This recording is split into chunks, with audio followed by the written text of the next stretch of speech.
Et salut à tous, on se retrouve pour une nouvelle vidéo. Et enfin, Konami l'a fait. La compétence terrain des harpies est revenue à son état normal. Enfin, la compétence, enfin la carte de terrain ne commence plus dans la main, elle est directement sur le terrain. Ça fait plaisir, on n'a plus le désavantage d'une carte. Et ça nous permet d'enfin rejouer Harpie qui, comme beaucoup je pense d'entre vous le savent, est mon deck de cœur. C'est celui avec lequel j'avais fait rang 7 à l'époque aux qualifications pour le championnat du monde. Rang 7 Europe, évidemment. Ça fait très plaisir de vous présenter ce deck. De nouveau, ce sera pas un deck top tier dans la méta, pas ultra compétitif, mais vous pouvez vraiment faire de bonnes choses en partie classée avec, voire en tournoi.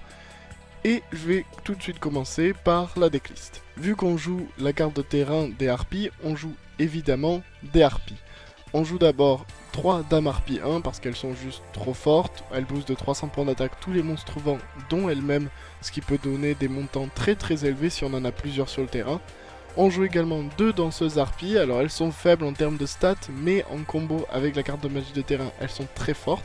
Je rappelle que la danseuse harpie, vous pouvez l'invoquer normalement une première fois, activer le terrain, puis la renvoyer à votre main pour invoquer de nouveau un monstre vent, que ce soit une harpie ou potentiellement même la danseuse harpie elle-même de nouveau, afin de détruire une autre carte magie et piège sur le terrain avec l'effet du terrain de chasse.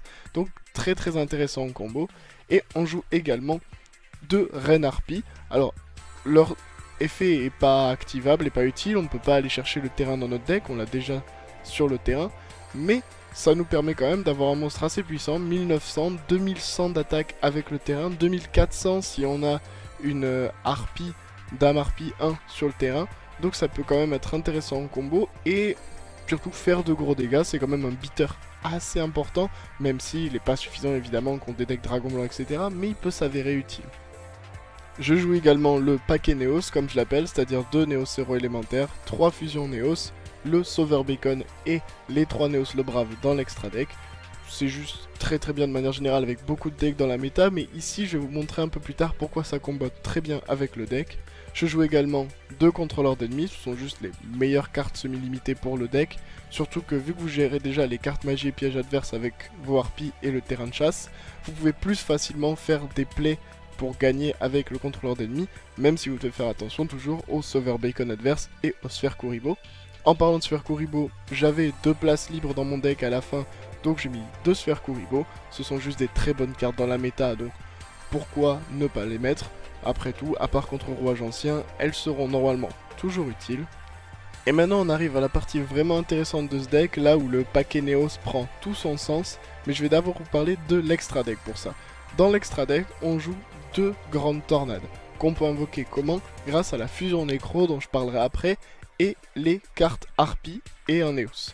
C'est très simple, ce monstre est ultra puissant et sera votre condition de victoire dans beaucoup de duels, comme il divise l'attaque et la défense de tous les monstres face recto contrôlés par votre adversaire au moment où il est invoqué. Et ça c'est extrêmement puissant contre la méta. Je joue également un illumination, tout simplement parce que il peut s'avérer puissant, il peut s'avérer efficace. En plus, Fusion Nécro bannit les monstres pour l'invoquer, donc ça le booste automatiquement en termes d'attaque, ce qui peut lui permettre de passer au-dessus d'un dragon blanc et de monstres comme ça. Donc ça peut s'avérer très utile. Et maintenant, parlons de Fusion Nécro. Pourquoi je joue Fusion Nécro plutôt que d'autres cartes? Fusion Nécro, certes, je suis forcé de bannir les cartes depuis le cimetière, donc c'est un petit peu un problème parce que je ne peux pas le faire depuis le terrain, mais la fusion nécro me permet d'invoquer Grande Tornade pendant le tour de mon adversaire, et ça c'est incroyablement fort. Imaginez mon adversaire a fait un board, il passe en battle phase, m'attaque, et pendant la battle step de son attaque, je fais fusion nécro et j'invoque Grande Tornade. Certes, son attaque est annulée et il n'est pas obligé de rentrer dans ma Grande Tornade et de détruire son monstre et de prendre des dégâts, mais tous ces monstres sont divisés par 2 en termes d'attaque et de défense, et il n'y a pas de main phase 2 sur Duel Links. Donc il se retrouve juste avec un board, potentiellement pas de cartes magiques et pièges à cause de mes harpies, et tous ces monstres divisés par 2 en termes d'attaque et de défense, c'est ultra efficace. Et c'est également pour ça que je joue 2 Néos plutôt que 1 Néos et un Contact Miracle, parce que j'ai envie d'avoir ces 2 Néos pour les fusions nécro. Et on passe maintenant au tech card et au side deck. Alors je vais très rapidement vous parler des cartes que vous pouvez rajouter dans votre deck potentiellement en fonction de la méta ou des match-ups dans les tournois. D'abord, maître des crânes. Tout simplement parce que vos deux sphères Kuriboh sont mortes contre rouage ancien, elles ne vous serviront à rien, donc autant mettre des maîtres des crânes. C'est mieux que Cyclone Cosmique, je pense, dans le match-up, en tout cas dans la méta actuelle. Donc voilà, une bonne carte, pourquoi pas la jouer. Vous avez la possibilité de jouer des fusions miraculeuses, si vous préférez avoir la possibilité d'activer la fusion dans votre tour directement plutôt que fusion nécro, ou surtout de pouvoir bannir les cartes depuis votre main ou votre terrain et pas seulement depuis votre cimetière, mais je conseille quand même fusion nécro. Vous avez également ouragan particulier. Alors pourquoi cette carte est là? Tout simplement parce que contre Subterreur vous avez un très mauvais match-up, mais cette carte vous fait gagner potentiellement toute seule. Tout simplement vous détruisez tous les Subterreurs qui sont face verso parce qu'ils ont été, il y a de grandes chances en tout cas, invoqués spécialement. Attention cependant, cette carte affecte aussi vos monstres, donc faites gaffe de bien faire le bon ordre quand vous l'activez et d'invoquer vos fusions après. Et la dernière carte qui peut être utile, Puissante Renaissance. Je l'ajoute tout simplement parce qu'avec les harpies, ça vous permet d'en réinvoquer une et donc d'activer le terrain encore. Mais dans la méta actuelle, je la recommande pas vraiment, mais c'est une bonne manière de ramener vos harpies potentiellement. Une nouvelle fois, ce deck n'est pas tier 0, mais il est quand même très fun à jouer. En tout cas, moi, ça me fait super plaisir de vous le présenter. Et on passe tout de suite au replay de duel. Alors, on est contre le docteur Vegan Crawler. On est second. À voir ce qu'il joue. Honnêtement, à voir ce qu'il joue.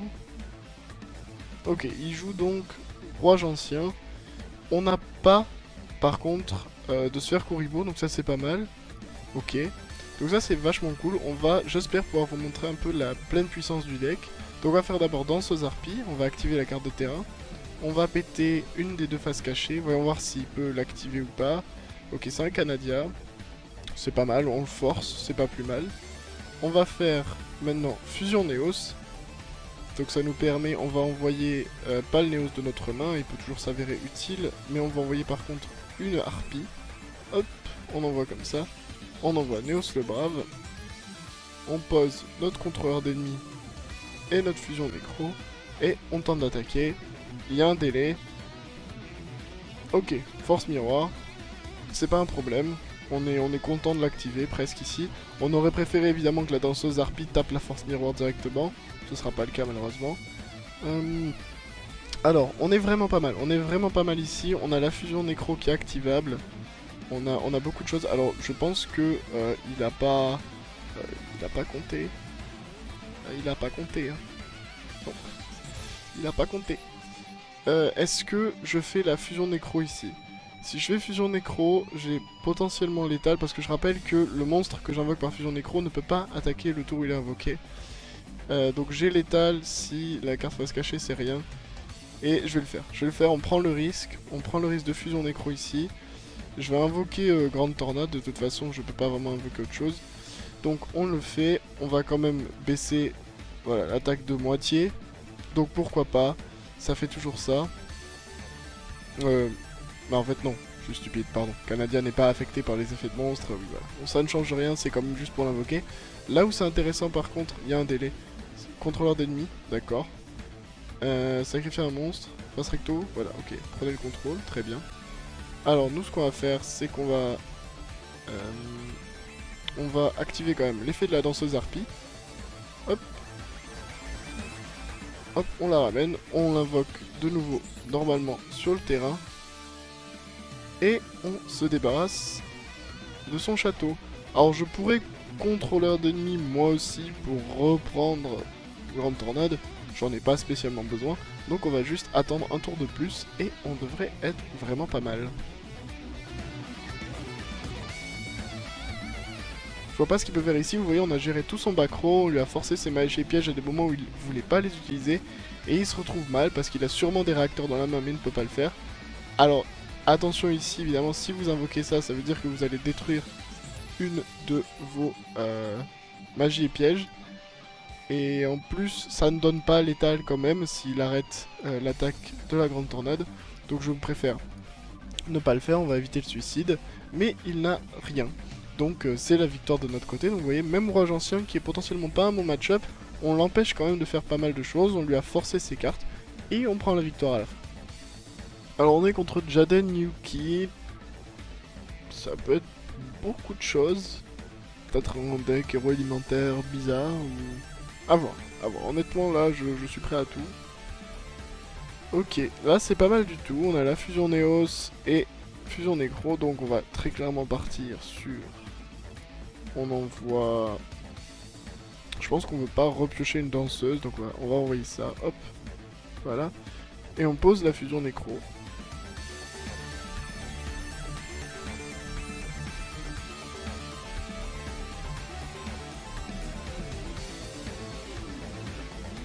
Ok. Ok. Ok.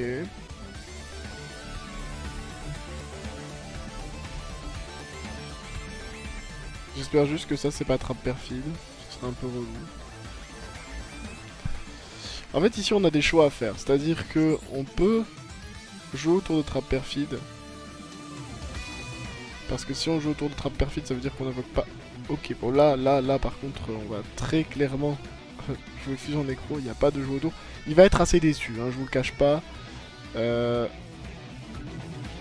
donc, hop, on attend la battle step. Le problème c'est que ça va affecter l'autre monstre aussi. Donc on n'est pas ultra fan, mais bon. On se sauve d'un OTK et quand même ça lui force un contrôleur d'ennemi. Jouer un contrôleur, ce serait vraiment incroyable si sur notre carte c'était une trappe perfide. Hop, bonjour. Donc il va attaquer avec Néos le Brave, il va se suicider je pense mon propre Néos. Il prend des dégâts par contre à faire ça, donc c'est un peu tendu pour lui. Il le fait. Il doit être assez content de sa carte face cachée je suppose, parce que là quand même c'est costaud de faire ça. Alors, ouh, ça c'est bien. On va envoyer la danseuse. Qu'est-ce que c'est que ça? Il n'y a pas de délai. C'est une force miroir. Super. Il n'y a rien. Donc on va juste y aller comme des frères. Hop.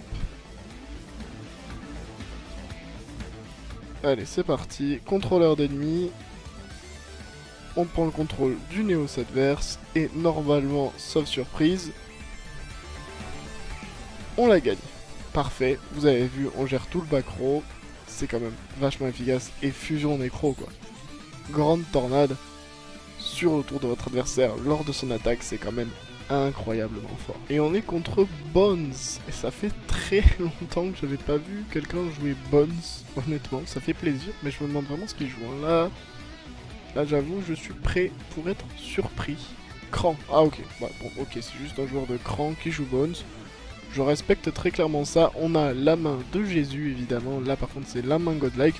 Je vais pas dire qu'on a gagné, parce que comme je l'ai dit, c'est pas un deck ultra méta, donc il peut nous arriver des problèmes. On envoie ça, on pose la fusion nécro. On invoque évidemment pas la harpie, parce qu'on veut potentiellement garder pour le prochain tour pour gérer un back row. Si on avait 2 harpies dans la main, on l'aurait 7, potentiellement. Mais ici, on veut la garder. Ok, sarcophage doré. Donc, le joueur contre nous joue... comment ça s'appelle? Métaphysique. Et c'est pour ça qu'il joue cran. Est-ce que ça va lui suffire par contre? Potentiellement pas, hein, honnêtement.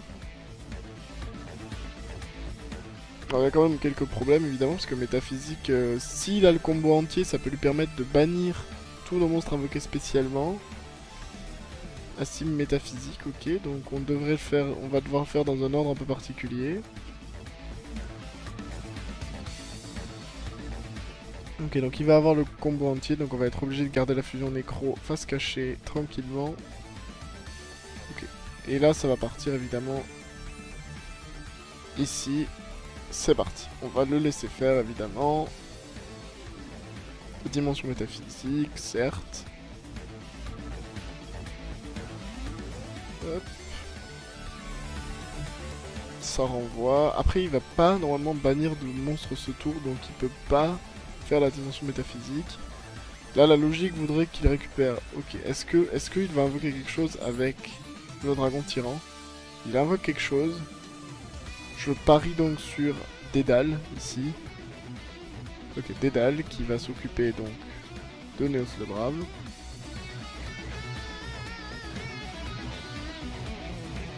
Mais c'est tout.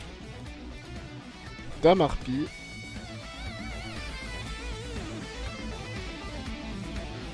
pense qu'on va juste gérer ça. Ça va aller mieux. Et on va le faire. Hop, fusion nécro. Et on est parti. Parce que là, potentiellement, il a plus de combo. Oh, oh, va-t-il quitter? Va-t-il quitter? Grande tornade. Grande tornade active son effet. Il passe à 1300. On attaque avec la dame harpie. On gère son monstre qui part au cimetière. Et là, ça c'est problématique parce que dans sa main, il a plus de monstres là, actuellement. Donc il n'y a pas de combo, bannissement, etc. Et je pense que là, juste sur ça, en fait, on a potentiellement gagné. Ouh, la louve. Mais je crois pas qu'il puisse activer l'effet de la louve. Assim métaphysique, ok, donc il va... C'est dommage, il l'a pas fait dans le bon ordre, là. Il aurait dû le faire dans l'autre ordre, je pense. Évidemment, bon, ça lui permet d'activer Dimension métaphysique, donc il va bannir. Voilà. Mais, quand même, je pense qu'il l'a pas fait dans le bon ordre. C'est un peu dommage. Par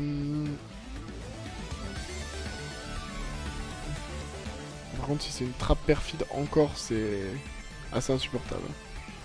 Double trappe perfide, vraiment. Il joue 2 trappes perfides alors qu'il joue des dimensions métaphysiques. Allez. Allez. Hop. Hop. Et hop. On est vraiment pas mal ici. Cran, je pense pas que là on va s'en occuper, hein, vu qu'il est à 1000, ça ne marchera pas. Oh là là là là. Le top deck. Sarcophage doré. Ça c'est un top deck par contre, parce que ça va activer tout en fait. Ça va activer la cible métaphysique et la dimension métaphysique. Ça c'est violent par contre. Pour moi là... Après il envoie le phénix, donc c'est pas... Il peut pas faire de miracle. Il me faut un monstre et je gagne en fait. En gros, oh, tous, pas lui. Oh, attendez. Je crois que j'ai létal en fait avec Sphère Kuriboh. On en parle ou pas du létal avec Sphère Kuriboh là? Moi je pense qu'il faut qu'on en parle. Je pense que c'est quand même assez incroyable. Hop. Le meilleur létal, hein, de loin. Très très bon létal celui-là. Ah, ok. Ok, très bien. Eh bah tant mieux. Et voilà qui conclut cette vidéo. Je vous laisse en fond une autre decklist que j'ai testée. Je suis pas encore sûr du tout, donc je vous la conseille pas de cette manière-là, mais c'est peut-être une version un peu plus intéressante, qui a un peu moins de briques et qui permet des combos un peu plus intéressants. Mais à vous de voir, je vous laisse la tester. J'espère que cette vidéo vous a plu. Si c'est le cas, n'hésitez pas à vous abonner à la chaîne, à activer les notifications avec la petite cloche, à me suivre sur mes différents réseaux sociaux, Twitter, Instagram, à rejoindre le Discord, etc. Vous connaissez la musique, c'est pas la première fois que vous l'entendez. Je vous dis à très vite pour une nouvelle vidéo, c'était Ankara, and I'm out.